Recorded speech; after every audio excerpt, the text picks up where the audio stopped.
जी हाँ, आप देख रहे हैं तेज़ बिहार में मोहम्मद इखलाक उर्फ राजू। इस वक्त मैं मौजूद हूँ मधुबनी जिला के आर के कॉलेज पे और यहाँ पर 2 प्रखंड का गिनती चालू है, जिसमें सुबह से लगातार गिनती चालू है और बहुत सारे परिणाम आए हैं और बहुत सारे व्यक्ति बहुत सारे प्रत्याशी का अभी तक के गिनती नहीं हुआ है। बहुत सारे प्रत्याशी अभी तक के इंतज़ार कर रहे हैं, वेट कर रहे हैं। और तो मैं लगातार आपको बता दूँ कि यहाँ पर बहुत सारे व्यक्ति आए हुए, तो देख सकते हैं कुछ लोग इधर उधर हर एक जगह पर जहाँ बैठने का साधन है वहाँ बैठे हुए हैं। कुछ लोग चल करके आर के कॉलेज की तरफ जा रहे हैं।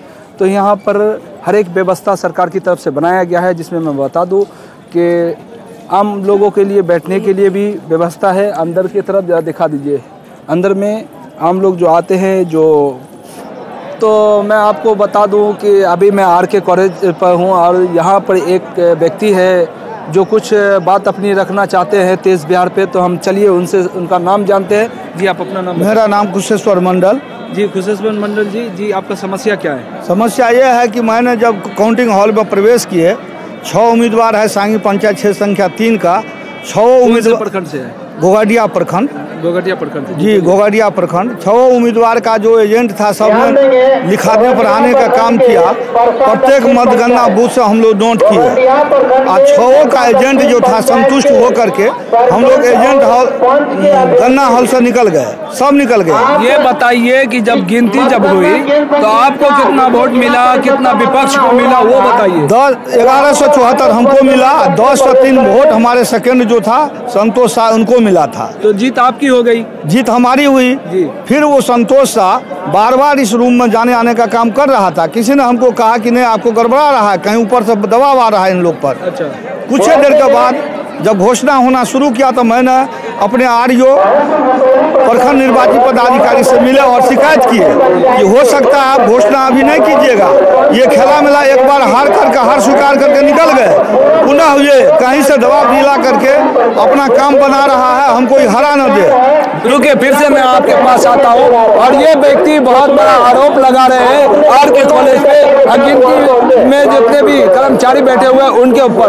इनका कहना हुआ कि 1100 कितना वोट बोले? 1174 वोट इसको मिला, इसको जीत घोषित कर दी गई। और जो इसके सेकंड पार्टी थे जिसको 1000 कितना मिली? 1003 वोट। 1003 वोट तो जीत इनकी हुई। फिर 1 से 2 घंटे के बाद इसके पास आते हैं और कहते हैं कि आपकी हार हो गई, यहाँ रिजल्ट घोषित किया जाता है। तो चलिए पूरी जानकारी हम इनसे ले रहे हैं। जी, तो फिर आपने क्या किया? मैंने इस संबंध में अपने प्रखंड निर्वाची पदाधिकारी और अंचल अधिकारी हमारा एक ही जगह बैठे हुए हैं। मैंने इनको कहा कि बार बार मैं निवेदन आपसे किया कि ये लड़का अंदर बाहर क्यों कर रहा है, इसको रोकिए। आपने रोक नहीं लगा पाए, अब अभी परिणाम देखिए उल्टा हो गया। अतः हम आपसे निवेदन करते हैं कि हमारा रिकाउंटिंग होना चाहिए। तो उन्होंने कहा कि आप आवेदन दे दीजिए, रिकाउंटिंग करवा रहे हैं। आपको आश्वासन दिया? आश्वासन दिया। अभी आश्वासन देने के बाद अभी तक बार बार गए हुए हैं, लेकिन अभी तक क्या करेंगे नहीं करेंगे कुछ कहना मुश्किल है। तो आप मुख्य पद से चुनाव लड़ रहे हैं? पत्नी अरुण देवी। तो अभी ये व्यक्ति बहुत बड़ा आरोप लगा रहे हैं कि जब जीत हमारी हो गई, फिर से उसका जो है से इनके विपक्ष का जो गिनती रूम है उसमें आना जाना लगा हुआ था। उसके बाद 2 घंटे के बाद इनको बोलता है कि आप हार गए।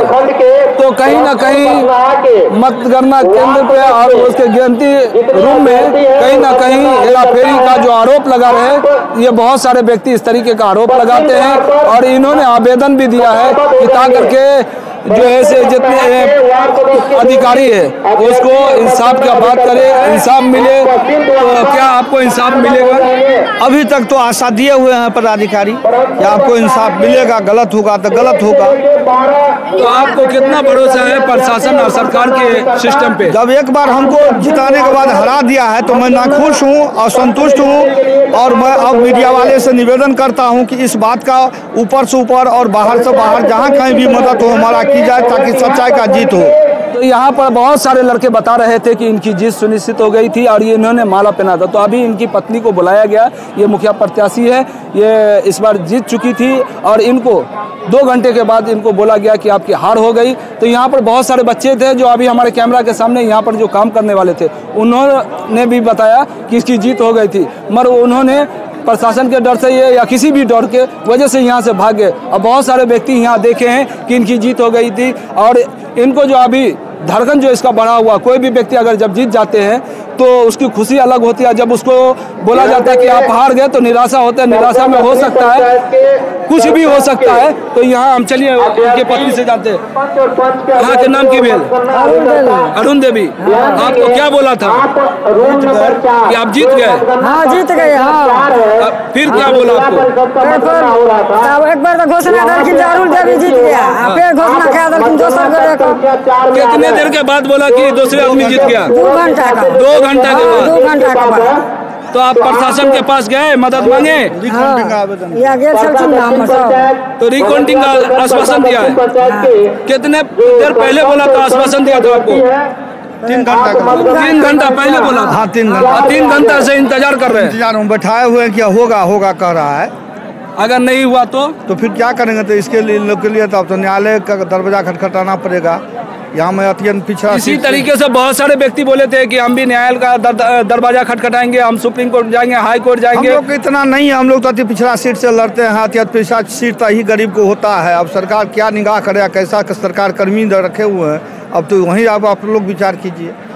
तो अभी देख सकते हैं एक महिला है जिसको जीत दे दी गई थी, और इन महिला की भी आपने शब्द सुना है। तो कहीं ना कहीं ये जो है बिहार के लिए दुर्भाग्य की बात है, और हम लोगों के लिए, जितने भी प्रतिनिधि हैं उनके लिए भी, कि इस तरीके का जब मामला आता है तो कहीं ना कहीं प्रशासन से लेकर के सरकार के ऊपर जो है से समस्या दिखाई देती है कि सरकार क्या कर रही है और क्या होना चाहिए। ये सब जो है से बहुत बड़ी समस्या है। गिनती चालू है तो यहाँ पर आरोप लगा रहे थे, और ये आरोप बहुत बड़ा आरोप है। इस तरीके का मामला नहीं होना चाहिए। जब किसी भी व्यक्ति की जीत हो जाती है तो वो अपनी खुशी में आ जाते हैं, और फिर उसको 2 घंटे के बाद बोल दिया जाता है कि आप हार गए हैं इतने वोट से। तो कहीं ना कहीं उसके दिल पर ठेस पहुंचती है, और जो व्यवस्था है उस व्यवस्था के ऊपर कहीं ना कहीं भरोसा जो होता है वो भरोसा टूट जाता है। तो इस तरीके का मामला नहीं होना चाहिए बिहार के अंदर। तो आप देख रहे थे तेज बिहार, हमारे कैमरामैन फैजान के साथ मैं मोहम्मद इखलाक। जो हमारे यूट्यूब चैनल को सब्सक्राइब कीजिए, फेसबुक पेज को फॉलो कीजिए।